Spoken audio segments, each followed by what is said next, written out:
সবাইকে স্বাগত দীপ্ত সন্ধ্যার সংবাদে। সাথে রয়েছে দোলা ডলারের। শুরুতেই জানাবো সংবাদ শিরোনাম। ঈদের ছুটি শেষ, কাল খুলবে অফিস আদালত, রাজধানীতে ফিরছেন কর্মজীবীরা। সলিমপুরে সন্ত্রাসীদের অভয়ারণ্য থাকবে না, পরিদর্শনে গিয়ে বললেন স্বরাষ্ট্রমন্ত্রী। সাফ নারী চ্যাম্পিয়নশিপে আজ বাংলাদেশ ভারত মহারণ, জিতলেই গ্রুপ সেরা।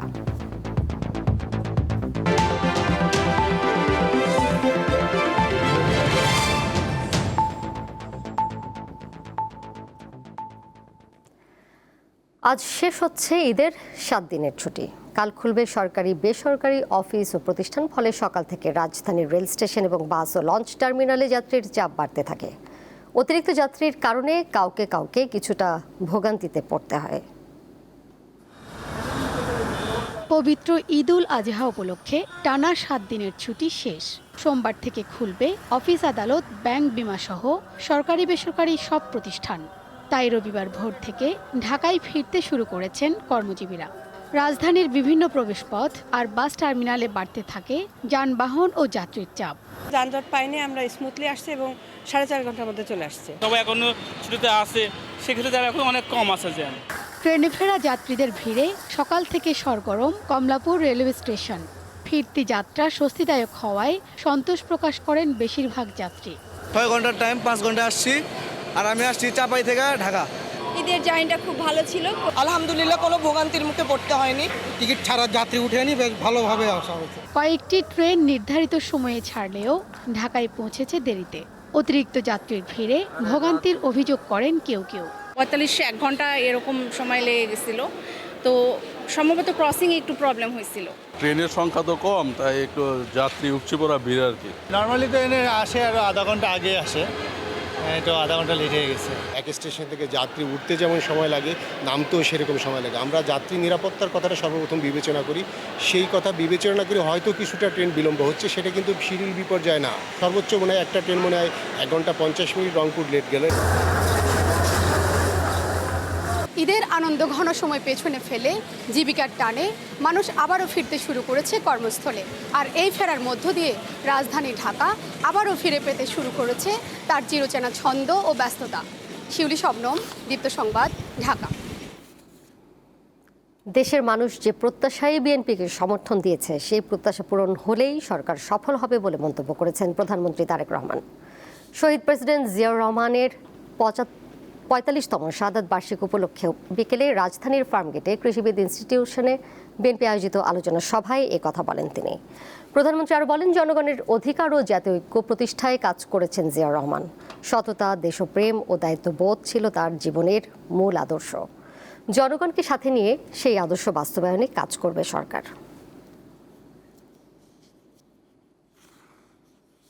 আসুন আমরা সকলে মিলে চেষ্টা করি যে ম্যানিফেস্টোর পক্ষে বাংলাদেশের মানুষ রায় দিয়েছে, সেই ম্যানিফেস্টোকে বাস্তবায়ন করার মাধ্যমে একটি সফল সরকার আমরা সফল সরকারের কার্যক্রম যাতে আমরা শেষ করতে পারি। তাহলেই আমরা একমাত্র 30শে মেতে শহীদ জিয়ার প্রতি পরিপূর্ণ সম্মান প্রদর্শন করতে সক্ষম হব বলে আমি বিশ্বাস করি। চট্টগ্রামের জঙ্গল সলিমপুরে সন্ত্রাসীদের অভয়ারণ্য থাকবে না, তাদেরকে রাষ্ট্রের বিরুদ্ধে আর চ্যালেঞ্জও ছুটতে দেওয়া হবে না, এমনটাই জানিয়েছেন স্বরাষ্ট্রমন্ত্রী সালাউদ্দিন আহমদ। আজ আলোচিত জঙ্গল সলিমপুর পরিদর্শনে গিয়ে তিনি এসব কথা বলেন। সীতাকুণ্ডের জঙ্গল সলিমপুর যেন রাষ্ট্রের মধ্যে আরেক রাষ্ট্র। একসময় এটি ছিল অস্ত্রধারী সন্ত্রাসীদের অভয়ারণ্য। তাদের নিয়ন্ত্রণে ছিল সবকিছু। কিছুদিন আগে যৌথ বাহিনী সন্ত্রাসীদের হটিয়ে এলাকাটিতে নিয়ন্ত্রণ প্রতিষ্ঠা করে। পরে রাতের আধারে ভারী অস্ত্রশস্ত্র নিয়ে আইনশৃঙ্খলা রক্ষাকারী বাহিনীর ক্যাম্পে হামলা চালায় দুর্বৃত্তরা। এরই পরিপ্রেক্ষিতে রবিবার জঙ্গল সলিমপুর পরিদর্শন করেন স্বরাষ্ট্রমন্ত্রী। তার সঙ্গে ছিলেন স্বরাষ্ট্র সচিব, ভূমি প্রতিমন্ত্রী, আইজিপি, বিজিবি ডিজি ও চট্টগ্রাম সিটির মেয়র সহ ঊর্ধ্বতন কর্মকর্তারা। স্বরাষ্ট্রমন্ত্রী জঙ্গল সলিমপুরের বিভিন্ন এলাকা ঘুরে দেখেন। পরে বক্তব্যে বলেন, সন্ত্রাসীদের তৎপরতা আর কিছুতে মেনে নেওয়া হবে না। বিগত 17 বছরের রাষ্ট্রের মধ্যে দুর্বৃত্তের রাষ্ট্র গঠিত হয়েছিল, সেটার একটা নমুনা হচ্ছে এই জঙ্গল সলিমপুর। ভেকু নিয়ে এসে, বুলডোজার নিয়ে এসে র্যাবের আন্ডার কনস্ট্রাকশন ক্যাম্প ভেঙে দেওয়ার সাহসটা থেকে পায়। এই জায়গার জমি দখলের সাথে কারা জড়িত, এগুলো আমরা এখন ফাইন্ড আউট করেছি। তিনি বলেন, আইন শৃঙ্খলা রক্ষাকারী বাহিনীর সমন্বিত পদক্ষেপের মাধ্যমে পুরো এলাকা সন্ত্রাস মুক্ত করা হবে, তবে নিরীহ কাউকে উচ্ছেদ করা হবে না। বিজিবির জন্য, র্যাবের জন্য, অন্যান্য বাহিনীর জন্য এবং সেনা নিবাসের জন্য কি কি ফ্যাসিলিটিস ক্রিয়েট করা যায় সেই বিষয়ে আমরা কথা বলেছি। মাদক, সন্ত্রাস, জুয়া ও চাঁদাবাজির বিরুদ্ধে সরকার কঠোর অবস্থানে রয়েছে বলে জানান স্বরাষ্ট্রমন্ত্রী। রুনা আনসারি, দীপ্ত সংবাদ, চট্টগ্রাম। বাংলাদেশে বেশিরভাগ ট্যানারির আন্তর্জাতিক সনদ না থাকায় ইউরোপের পরিবর্তে চীনে চামড়া রপ্তানি করতে হয়, যা দেশটি কিনে নেয় শতকরা 60 থেকে 70% কম দামে। চীন এ চামড়া প্রক্রিয়া করে চড়া দামে অন্য দেশে বিক্রি করে। ব্যবসায়ীরা বলছেন, চামড়া খাত থেকে বছরে $12 বিলিয়ন আয় করা সম্ভব, অথচ বর্তমানে আয় হচ্ছে $1 বিলিয়ন কিছু বেশি। এক সময় ছাগলের চামড়া 2 থেকে 250 টাকায় বিক্রি হলেও এখন তা 10 থেকে 15 টাকায় নেমে গেছে। কেউ আবার তা ফেলেও দেয়। এবারের কোরবানির ঈদে এমনটাই ঘটেছে। গরুর চামড়ার দামও অনেক পড়ে গেছে। এই অবস্থায় কাঁচা চামড়া ব্যবসায় আগ্রহ হারাচ্ছেন অনেক ব্যবসায়ী। 10 টাকা 15 টাকা কিনেও এই চামড়াটা বিক্রি করা সম্ভব হয় না, আর নিলেও কেউ নিতে চায় না। কাঠ, হ্যান ত্যান কিছু মাল এখানে তো বাছাই করা হবে, 100 মালের ভিতরে 20টা মাল নেয়, বাদ বাকি মালগুলো ফেলে দেয়। দেশের পোশাক শিল্পের প্রধান কাঁচামাল তুলা বিদেশ থেকে আমদানি করতে হয়, কিন্তু চামড়া শিল্পের কাঁচামাল দেশেই পাওয়া যায়। এর গুণগত মানও বেশ ভালো, কিন্তু পোশাক শিল্পের মতো চামড়া শিল্প দাঁড়াতে পারেনি। 2024-25 অর্থবছরে বাংলাদেশের তৈরি পোশাক রপ্তানি হয় $48.29 বিলিয়ন, আর চামড়া খাতের রপ্তানি ছিল মাত্র $1.14 বিলিয়ন। এই অবস্থার কারণ কি? এনভায়রনমেন্ট ফ্রেন্ডলি প্রোডাকশন এখানে হবে, যদি সেটা হয় নাই, আমাদের কাছে কমপ্লায়েন্স কাস্টমার নাই, যার কারণে আমাদের কাছে কাস্টমারগুলির লেভেলটা হইল ওয়ার্ল্ডের 3rd ক্যাটাগরি 4th ক্যাটাগরি কাস্টমারগুলি আসে। তো ওই ক্যাটাগরি কাস্টমারগুলি আসে, সেটা হইলো আমাদের প্রাইসটা হইলো 60 থেকে 70% প্রাইস কমে যেতেছে। চামড়া শিল্পের মান সনদ প্রদানকারী আন্তর্জাতিক সংস্থা লেদার ওয়ার্কিং গ্রুপ LWG থেকে স্বীকৃতি পাচ্ছে না সাভারের ট্যানারিগুলো। ফলে দেশের চামড়া ইউরোপের বদলে চীনের বাজারে কম দামে বিক্রি করতে হচ্ছে। আমার তরল বর্জ্য ব্যবস্থাপনা, কঠিন বর্জ্যের ব্যবস্থাপনা এবং আমার ট্যানারি অভ্যন্তরে যে কমপ্লায়েন্স, সেখানে আপনার কিন্তু একটা বিনিয়োগের ব্যাপার আছে।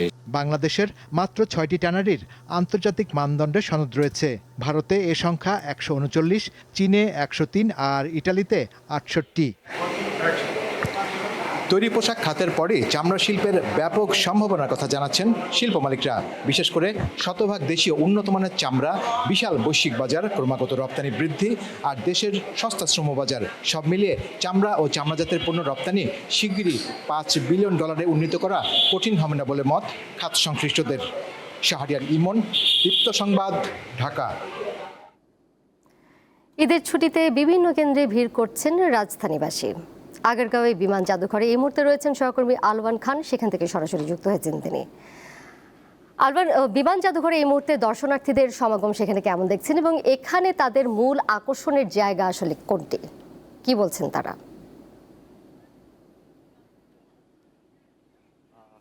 যেমনটি বলছিলেন, ঈদের আজকে শেষ দিন উপলক্ষে কিন্তু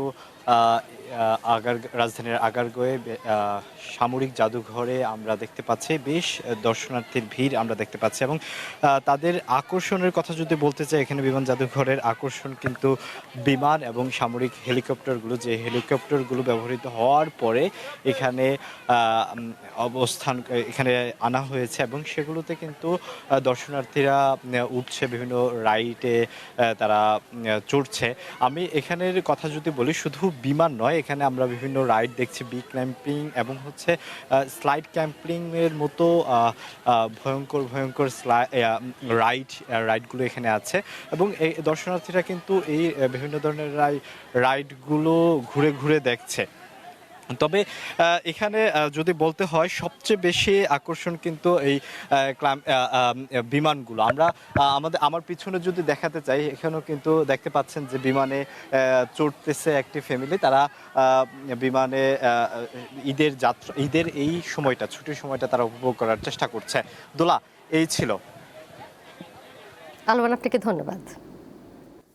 আন্তর্জাতিক প্রসঙ্গ, ওয়াশিংটনের সাথে কোনো প্রকার চুক্তি করতে নারাজ ইরানের নাগরিকরা। তারা বলছেন যুক্তরাষ্ট্রের অতীত ইতিহাস কথা দিয়ে কথা না রাখার, এমন অবস্থায় চুক্তি না করাই ভালো বলে মনে করেন তারা। যুক্তরাষ্ট্রের সাথে ইরানের চলমান সংঘাত থামাতে কয়েক সপ্তাহ ধরে যখন চুক্তি নিয়ে আলাপ হচ্ছে, তখন ইরানের সাধারণ নাগরিকরা জানালেন ওয়াশিংটনের সাথে কোনো চুক্তি চান না তারা। যুদ্ধ শুরুর 90 দিন পূর্তি উপলক্ষে শনিবার তেহরানে বিশাল জনসমাবেশের আয়োজন করা হয়। অংশ নেন সর্বস্তরের মানুষ। তারা যদি তাদের প্রতিশ্রুতি পূরণ না করে তাহলে আমি এই আলোচনার বিরুদ্ধে। আপাতত আমাদের প্রিয় নেতা মুস্তফা খামেনি যাই আদেশ করুন না কেন, আমরা তা মেনে চলব। আমেরিকার সাথে আলোচনা করা একটি ভুল। হরমুজ প্রণালী বন্ধ করে এবং এই অঞ্চল থেকে তাদের বিতাড়িত করে আমাদের শহীদ নেতার রক্তের প্রতিশোধ নিতে হবে। সমাবেশে প্রদর্শন করা হয় আইআরজিসির আক্রমণকারী নৌযান রজব 27, যা দুটি দূরপাল্লার ক্রুজ ক্ষেপণাস্ত্র বহনে সক্ষম। এটি 3 মিটার উঁচু ঢেউও সামলাতে পারে। 28 ফেব্রুয়ারি যখন ইরানের উপর হামলা হয়, তখন ধারণা করা হয়েছিল যে ইরানের শাসন ব্যবস্থা ও সামাজিক কাঠামো কয়েকদিনের মধ্যেই ভেঙে পড়বে। কিন্তু আজ আমরা 90 দিনের মাইলফলক অতিক্রম করেছি। ইরানের শাসন ব্যবস্থা এখন আরও শক্তিশালী এবং ইরানের জনগণ আরও ঐক্যবদ্ধ। নতুন নৌযান প্রদর্শনের মাধ্যমে শক্তিশালী সামরিক সক্ষমতার জানান দিয়েছে ইরান। সাইফুর রহমান শিশির, দীপ্ত বার্তাকক্ষ। এবারে গ্লো অ্যান্ড লাভলি সাফ উইমেন্স চ্যাম্পিয়নশিপ 2026।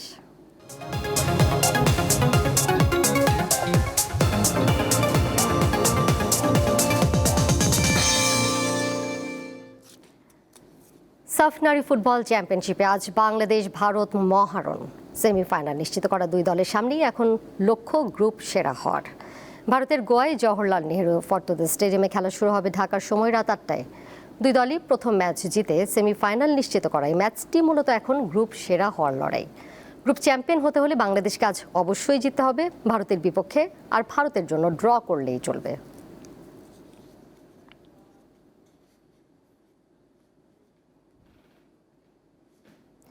এ বিষয়ে আরও বিস্তারিত জানবো। ভারতের গোয়া থেকে আমার সাথে এই মুহূর্তে যুক্ত হয়েছেন সহকর্মী মোহাম্মদ হাসিব। যাচ্ছি তার কাছে। হাসিব, আজ তো হাই ভোল্টেজ ম্যাচ হতে যাচ্ছে, সেক্ষেত্রে কেমন হতে যাচ্ছে, কি মনে হচ্ছে মেয়েদের আত্মবিশ্বাস কেমন বাংলার মেয়েদের, এবং মূল সেরা একাদশ কেমন হতে পারে বলে মনে হচ্ছে?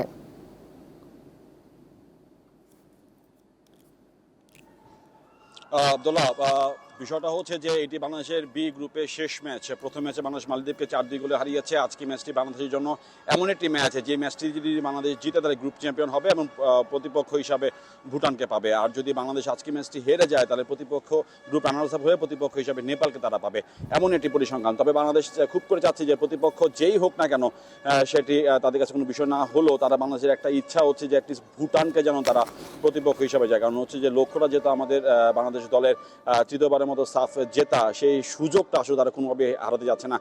ভারতের বিপক্ষের আজকে যে এশিয়ান ক্লাসিকর যে ম্যাচটি, সেই ম্যাচটিতে শিউলি আজিম ব্যাক করছেন, মনিকা চাকমা ব্যাক করছেন। খুব সম্ভবত গোলরক্ষক মিলি রহমানের জায়গায় হয়তো রূপনা চাকমাকে আমরা দেখতে পাবো, কিংবা আমরা হয়তো বা আনিকাকে প্রথম একাদশে নাও পেতে পারি, সেক্ষেত্রে তাকে হয়তো আমরা সাবস্টিটিউট হিসেবে পাবো। তেমন একটা আভাস কিন্তু আমরা পেয়ে গিয়েছি আজকে পর্যন্ত যে মিটিং হয়েছে সেই মিটিংয়ে। যদি আমরা এখনও মূল একাদশ এখনও পাইনি, এখন আমাদের জানানো হয়নি, তবে ভেতর থেকে যে তথ্যটা আসলে আসছে সেটা হচ্ছে এরকমই, যে মূল একাদশে থাকবে হচ্ছে মনিকা চাকমা, শিউলি আজিম এবং আনিকা রানী সিদ্দিক অথবা সাবস্টিটিউট হিসেবে খেলবেন। এবং শুরু থেকে বাংলাদেশের যে ডিফেন্স থাকবে সেটা 4-4-2, যেটা আমি এর আগেও বলেছিলাম যে 4-4-2 ফরমেশনে বাংলাদেশকে পাবে, অর্থাৎ ডিফেন্স ঠিক রেখে মিডফিল্ড এবং উইং এবং দুজন স্ট্রাইকিং পজিশনে খেলবেন। তো সবটা মিলিয়ে আসলে যে বাংলাদেশ বাংলাদেশের প্রস্তুতি এবং মানসিক অবস্থা বেশ দৃঢ়। তারা চাচ্ছে যে ভারতের সঙ্গে যেভাবেই হোক তারা যেন অবশ্যই পূর্ণ 3 পয়েন্ট নিয়ে, অর্থাৎ কোনো রকমের ড্র তো মানে পরাজয় তো অবশ্যই না, ড্র যেন না হয়, পূর্ণ 3 পয়েন্ট নিয়ে তারা যেন মাঠ ছাড়তে পারে তেমন একটা মনোভাব তাদের মধ্যে রয়েছে এবং জয় দিয়ে আসলে যাচ্ছে। কারণ সেমিফাইনালে যেন তারা বাংলাদেশ দল যেন অবশ্যই ভুটানকে পায়, তাদের আসলে সেই লক্ষ্যটা রয়েছে যাতে তারা খুব সহজেই তারা যেন ফাইনালে রিচ করতে পারে। প্রতিপক্ষ ভারত, তারা কিন্তু বাংলাদেশ দলকে নিয়ে বেশ সাবধানী। গতকালকে কোচ কথা বলেছেন ছেত্রী, তিনি জানিয়েছেন যে বাংলাদেশ দলে যেই খেলুক না কেন তাদেরকে নিয়ে তারা তাদের পরিকল্পনা অনুযায়ী খেলবে। তারপরও বাংলাদেশের দলের বর্তমান পারফরমেন্স, নারী ফুটবল দলের বর্তমান পারফরমেন্স, এশিয়ান কাপে তারা খেলেছেন বাংলাদেশ দল, ইন্ডিয়াও খেলেছে, বাট বাংলাদেশের সব পারফরমেন্স সব নিয়ে তারাও বেশ বাংলাদেশকে নিয়ে সতর্ক রয়েছে। দোলা। হাসিব, আপনাকে ধন্যবাদ।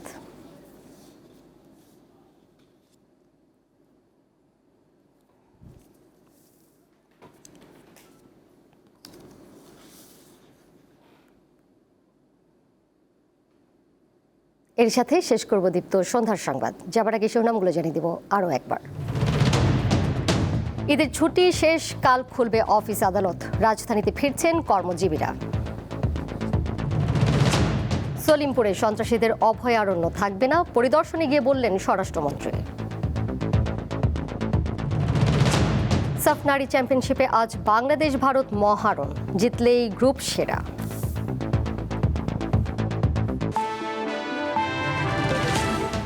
এই ছিল এখনকার মতো। পরের সংবাদ দেখবেন রাত 11টায়।